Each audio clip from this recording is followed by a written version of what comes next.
One of the most difficult things to achieve in Photoshop is creating believable looking rim light effects, the likes of which you usually see on fantasy and sci-fi composites. To beef up my knowledge in this area, I'm going to be reacting to the work of a fantasy rim light master, Valentin Stefan, aka YouTube's very own Mr23 and friend of this channel. Now, if you're anything like me, this lighting stuff does not come easy, so we'll jump into this time lapse together and reverse engineer the genius lighting hacks that Valentin used to create the Dinosaur Rampage piece. Let's crack on. Hey guys, welcome to the video. I'm Dean, I'm a pro book cover artist from the UK, and you're tuned into photomanipulation.com. So we're going to be following the full workflow of what Valentin did for this Dinosaur Rampage piece. I know I mentioned in the title and thumbnail that this is going to be lighting oriented, but we're going to see how he built up the entire composite prior to him adding his rim light effects. So there's lots to learn here, lots to get our teeth into. The first thing he's done is he's laid down some mountain and forest stocks, simple blending with good old layer mask and soft edge brush set to black. And just a reminder guys, white replaces, black erases. I think that sounds a bit better. I struggle with the word visible for some reason. It's an annoying word to say. We've got some fog action going on here with some brush presets. Not something I personally do. I like to use stock assets of fog, but I might come back to using this technique, seeing it used so well here by Mr23 himself. So he's piecing together these elements: fog, mountain, dark broody sky, I'm assuming is its own layer, yep. And then messing about with the layer blend modes just to get all of these elements looking like they're part of the same scene, which is 2/3 of the battle whenever you're doing Photoshop artwork. We got an adjustment layer action going on here. Now, the reason that Valentin's using adjustment layers instead of just blitzing those pixels, going via the image adjustments and doing it direct to the pixels, because that's what we call destructive editing. And if Valentin uses an adjustment layer, that means he can tweak the values of those pixels, go back, change those values anytime, and you're not turning the overall composite into a pixel soup. Because the more stuff you do to your layers, the more damage that's being done to the pixels. So adjustment layers are a great way to do edits on the fly, whatever kind of adjustment you want to lighten something, brighten something, darken something. You've always got the option to go back, remove the effect, control it with a layer mask. It gives you so much more freedom to do what you need to do without turning the overall piece into a dog's dinner. So it's good to see Valentin using adjustment layers in his workflow. Most professionals do. So the scene itself is beefing out somewhat. We've got a color layer and he's used that layer set to color. Let's get a little zoom in. He's used that layer set to color, and then he's manually adding those pinkish and blue hues to create the drama of that skyline. And I believe he's using that specialist brush to lay down more tactile cloud textures as well. We've got a color dodge layer there, and I believe he's shaping the light. So that planet thing would be emitting reflected light from the sun, and that's what Valentin's going ahead and putting into place right there. So what Valentin does right here is he creates a stamped layer of everything that's visible. There's a good shortcut for that. It's Command Alt Shift and E, Control Alt Shift and E if you're on a Windows. And what that does is it creates a stamped layer wherever you are on the layer stack. It takes everything that's visible and creates a stamped layer. And I believe he's converted that into a smart object. So when Valentin does these edits and effects to this particular layer, at any point he can go back into those filters and edit them just like the adjustment layers. It gives you lots more options of backtracking if you feel like you need to change something or you need to do a different type of edit. The smart object helps with that. You can go back in and tweak all of the values for whatever filters or adjustments you laid down. Now here's an interesting lesson in vision and sight. So that foreground rock is, imagine we are the camera viewing this scene, and a lot of photo manipulation and Photoshop artwork is basically mimicking cameras. Because this foreground rock is close to us and would be within the focal range of the camera lens, that means this foreground rock is sharp and in focus. So you're not going to see the diffraction blurriness that occurs as you go further out in the depth of field. Now, oh, that's cool. Levels. I've got a lot of love for levels. Really fast, really quick and dirty, easy to understand.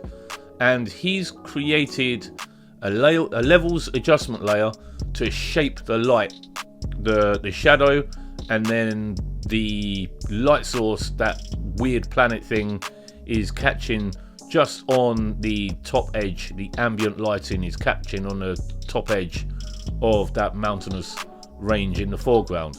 So that's the reason why that particular area is sharp, and the further back you go, things are less saturated and more blurry. Our very own Clinton Lofthouse is an expert in mimicking photography in such a way. And this is all of the techniques that go into creating the illusion of realism, because ultimately he wants to create a scene that if somebody's looking at it, they think that happened, that's a still from a film. Another good thing to do is layer groups as well, naming your layers. If you're doing lots of artworks, if you're a freelancer, if you're doing commissions, naming your layers, having them grouped will save you lots of time. And when you save time as a freelancer, you are saving money as a freelancer. So it does pay to be as organized as you possibly can. That dodge and burn layer there, I believe he would have created a 50% grey fill, and it's titled dodge and burn, and what he's doing is he's controlling the dodge and burn by painting onto that 50% grey with blacks and whites.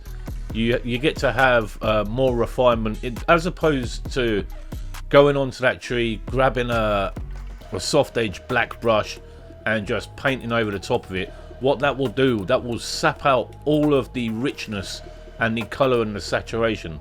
So when digital artists like Mr23 are doing shadow effects, you'll very, very rarely ever see them using a dark tone just painted over the top in normal or multiply blend mode. One of my favourite techniques for creating shadows that I actually stole from Benny Productions when I was reacting to his vids is the usage of the exposure adjustment layer. And I found that because I used to use levels all the time, but exposure adjustment layer is brilliant for creating shadows, and I've got to give credit to Benny Productions for that one. Okay, we've got some highlight action here. So if I get us zoomed in here to the right, what Valentin's done is gone new adjustment layer, color fill. He's selected the color that he wants by using the color picker, got that into place. So here he's going for like a teal slash blue, nope, reverted back to the red. And with the layer mask on that adjustment layer, what he's basically doing there is controlling where he would like that white, where he would like that color fill to be applied to the edge of that tree. We're going to get back into that in a minute because I know he does more work on that. Now then, this stock image, Valentin actually grabbed this from the PM Big Bad figure pack, which has 100 free stock images. This is a model that we shot in the studio. Emily Hackett is a fitness model, and I thought she'd be a perfect candidate to be a Wonder Woman style Amazon battling creatures or demigods or monsters, whatever she's battling that week. So this is actually a free stock image, and if you want 100 of these, there's a link for that down below in the description. So if you want to make artwork like Mr23, go ahead and grab that link below. Now this is a really fun bit coming up. The model's position wasn't exactly right for what Valentin wanted to do. So here he's used, I believe, Puppet Warp tool. And Puppet Warp tool, you add these little anchor points to the joint areas. So one at the wrist, one at the elbow, one at the shoulder. And what he's going to be doing is transforming the angle of the arm to change the position of the spear pike thing that she's using. And this is pretty nifty. There you see he tweaked the angle of that using the puppet warp tool. Can be a very handy thing to change the mechanics of a human body to fit exactly what your artistic vision is. So that's really smart work. I like to see that. Also, I believe he converted this one to a smart object as well.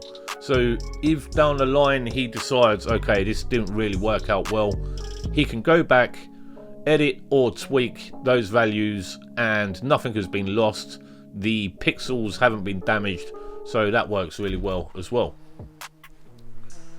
Here we can see that puppet warp in action fully. You've got the points, the anchor points at the joints of the human body, and what he's trying to do is tweak this without getting things wrong, because human beings, we are programmed to know when a face looks correct, when the body looks correct, and if something is out even by a very small margin, instinctively as humans we know that it doesn't look quite right. When you're doing head swaps where you're taking one head from one body and you're putting it onto another body, it can look wrong if the head's a bit too big, if the angle of the neck is wrong. Head swaps and Frankensteining could be a really tricky aspect of photo manipulation artwork, and it's for that very reason. We have evolved over all of these tens of thousands of years to recognize human faces, to recognize human anatomy. It was in our best interest to understand how this stuff worked, or to know whether another human is healthy for procreation. But enough about human evolution, let's get back onto this.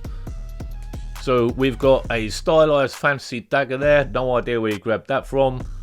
We've got that dodge and burn layer on a 50% grade, that's what you used to beef out those tones.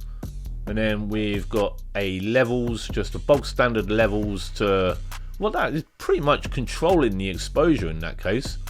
And selective color. Now selective color is my personal favorite for tweaking color values on the fly. I really like the way that you can get into those individual color channels. If you only want to mess with the black, you can mess with the black. If you only want to mess with the reds, you can mess with the reds. We've done lots of videos on selective color, definitely worth looking into more. Color balance is not an adjustment layer that I use a lot. I probably use hue and saturation a bit more, but I do see a lot of the other guys using color balance, and I see we do have an exposure adjustment layer there. So what are we building up? We're building up the rough tones and getting everything into place there. So this is where the rim lighting is coming into play. So the way that Valentin's done this rim lighting, he's created a brand new color fill layer via any of the adjustment menus. The layer mask is set to all black, so that means that nothing is visible.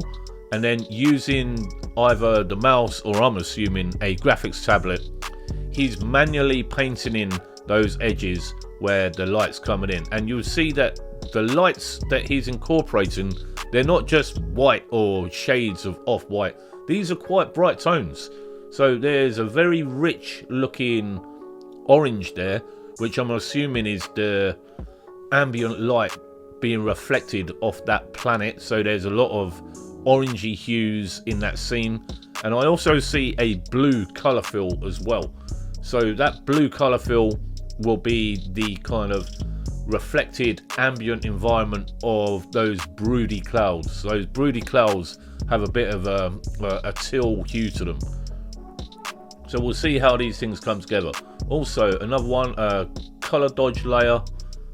So we've got the brush there. What's he doing? Sampling some of that pinky tone. I believe this would be a light spill. So the light spill going over the hair perhaps. Let's get ourselves to the left zoom and we'll take a look at the brush settings. So the flow is 2%, which is a very, very, very low flow. And the reason why Valentin's done a 2% flow is so he can taper and build up those hues that he needs. So that was a bit of the ambient color and light spill going over the hair so the hair looks like it's a part of the scene and not just some random hair stock asset that got dropped onto the piece.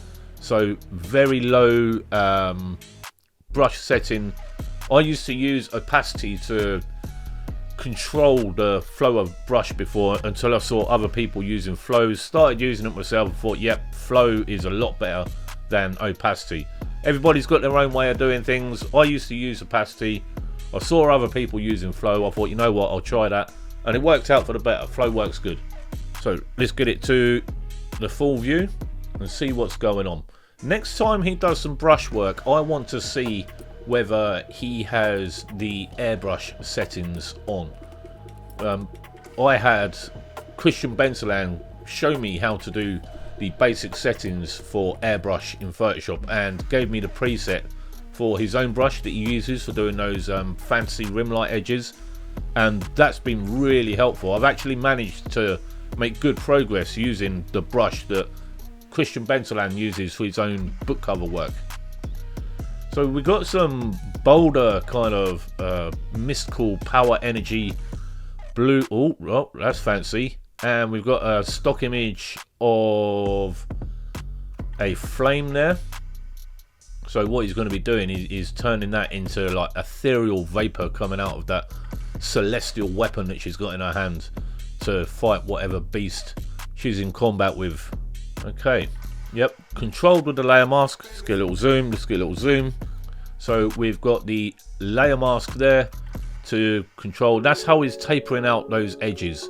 I should really get one of those little pen marker things for marking things on screen as they're happening. I'll figure out how to do that. I'm just getting back into the swing of reacts right now, guys, so bear with me.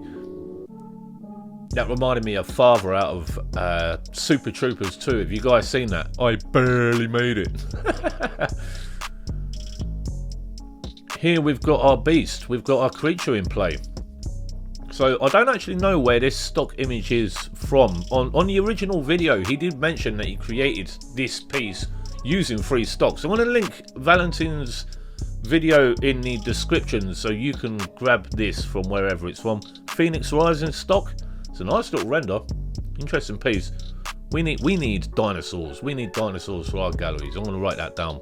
Got to get onto that. Dinosaurs are fun. So we've got our dinosaur guy in there, and Valentin's adding some little flourishes to make it more like what he wants it to be. So we've got a tongue in there as well. I don't know how he distorted that to look like that. I wonder if he drew the shape and then kind of smudge pushed it into the shape. The number one thing that I like about this piece is that diagonal composition. Now the diagonal composition is where the line that the eye follows is going from the top left down to the bottom right.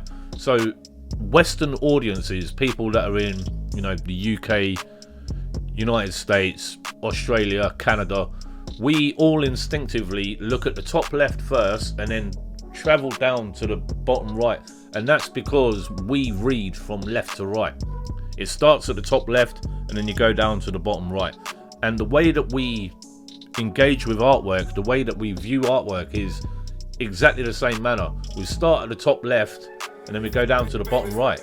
Now South and East Asian countries and Arabic speaking countries where the language is different means the human brain is wired a little bit different and will look at different key points of an artwork and read it in a slightly different way. So that's an interesting fact there for you today, guys.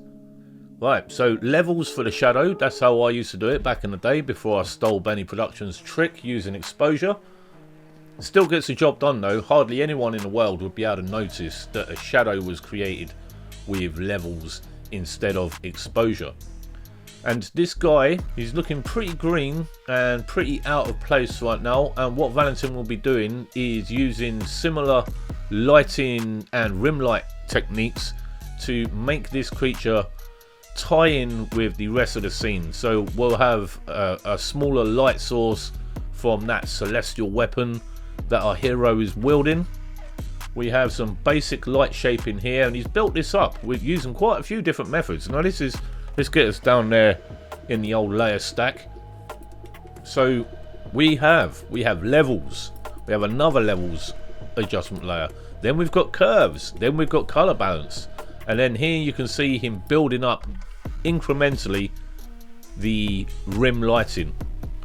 So you've got the color fill layer, and that little downward arrow is basically a clipping mask. So what that does is that limits everything that's happening on that fill layer to the pixel data below, the pixel data being the dinosaur itself. So it's like colouring in at school, where if you've got a clipping mask, everything is automatically inside the lines, if that makes sense. So we've got a very rich red and a very rich orange. Now if Valentin had his brush tool on 100%, that would come out really obtrusive and too heavy-handed. And we could see before that he had the flow on a really low setting, so that allows him to build up and work those highlights without being too heavy-handed, because with this photo manipulation artwork it's so easy to go over the top and make things look stupid. I'm guilty of this loads of times, just being too heavy-handed with stuff. So over time, after reacting and watching to other creators on YouTube, I've learnt to dial back and not have a very heavy flow and opacity for brushes, and build up as opposed to being too heavy-handed. So we got flames coming out of the creature's mouth.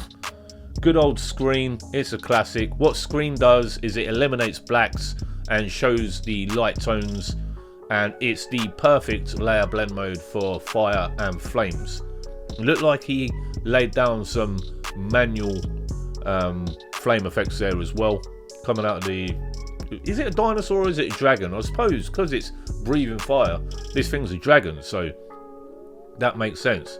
Right, fancy. So the gradient editor looks like there's I don't know if Valentin made that himself by putting down the little color droppers to create that gradient. I don't actually know what he's doing with this gradient map.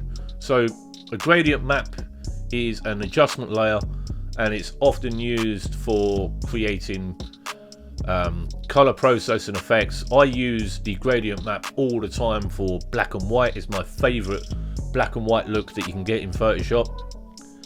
And in this instance, he used that gradient map to create that flame, that deep red flame look. Quite clever actually. And a few little sparks thrown in as well. Once again, set to screen, all the black will be hidden, all the little sparks and the light and the smoke and the vapor will be visible.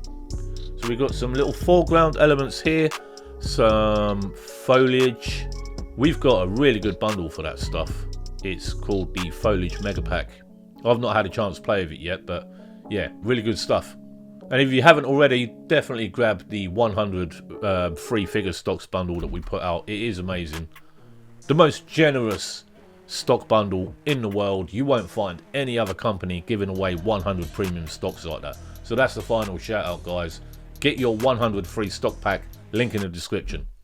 I like to use little foliage and plant elements in foreground as well. It really adds an extra tactile layer of visual interest, because even though it's really exciting and interesting that there's a female warrior fighting some dragon dinosaur creature, but it's the little details in the foreground and the midground and backgrounds that really pull something like this together and make it more engaging. Now then, when I was saying earlier on about creating those stamped layers, when you create those stamped layers, they could be really handy for doing what we call global processing or post-processing, is where you add the final touches to an artwork that you're doing. And as well as Mr23, Valentin, I'm a big fan of using the camera raw filter in Photoshop. So it's filter, camera raw, and then you go through and you can just really quickly lay down the final edits to your composite artwork. So I got 3 key takeaways from Valentin's time lapse there. First being is that you can sample color tones from the background environment and add the highlights using color fill adjustment layers The benefits of using adjustment layer is that you can go back in at any time, you can change that color, and you can even control the visibility using the layer mask that comes with all adjustment layers. Second, you can create and shape shadows using a levels adjustment layer, or even exposure or curves, whatever works best for you. And as with the color fill layer, also control with the layer mask as well. And third, Valentin used a very low brush setting, which allows him to incrementally build up without things looking too heavy-handed or stupid. So that's it for today's react. What's the things that you picked up? Let me know in the comment below. That'll do it for this one from me. Thank you very much. Peace.